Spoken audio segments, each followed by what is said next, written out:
കൊല്ലം ആശ്രാമം ശ്രീകൃഷ്ണസ്വാമി ക്ഷേത്രത്തിലെ തിരു ഉത്സവത്തിന്റെ ഭാഗമായി കൊല്ലം പൂരത്തിനെത്തിയ ഗജവീരന്മാർക്കായുള്ള ആനയൂട്ട് നടന്നു.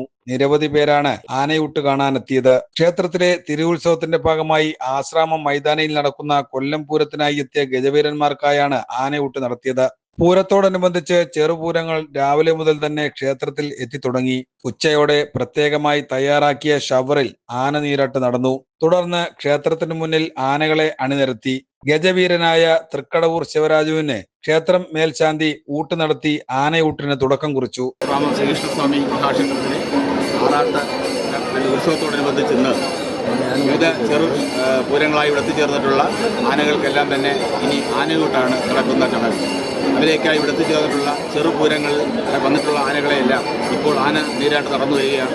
ആന നീരാട്ടിന് ശേഷം ഈ തിരുസന്നിധിയിൽ നിരന്നു നിൽക്കുകയും അവയ്ക്കെല്ലാം തന്നെ 10-12 വിഭവങ്ങളടങ്ങുന്ന ഭക്ഷണം ഒരുക്കി വെച്ചിട്ടുണ്ട്. അത് അവർക്ക് ഈ ക്ഷേത്ര ഭഗവാന്റെ തിരുമുന്നിൽ നിന്നും സമർപ്പിക്കുന്നതാണ്. ഓരോ ആനകൾ എന്തൊക്കെ വിഭവങ്ങളാണ്? കരിമ്പ്, ശർക്കര, കരിപ്പുട്ടി, ചോറ്, പഴം, വെള്ളരി, തണ്ണിമത്തൻ, അവൽ നനച്ചത്, അങ്ങനെ തുടങ്ങിയിട്ടുള്ള 12 വിഭവങ്ങളാണ്. ഈ 27 ഗജവീരന്മാരാണ് ഇന്ന് ചടങ്ങിൽ ഇവരെ ഈ എല്ലാ കാലങ്ങളിലും കലാകാലങ്ങളും ഇവിടെ ഒരുക്കി നിർത്തുന്നത് പോലെ തന്നെ ആനയെ ഇവിടെ വരിവരിയായി നിരത്തി നിർത്തി ഈ ചടങ്ങ് നടത്തുന്നതാണ്. ഇപ്പോഴത്തെ പ്രധാനപ്പെട്ട ആന ഏതാണ്?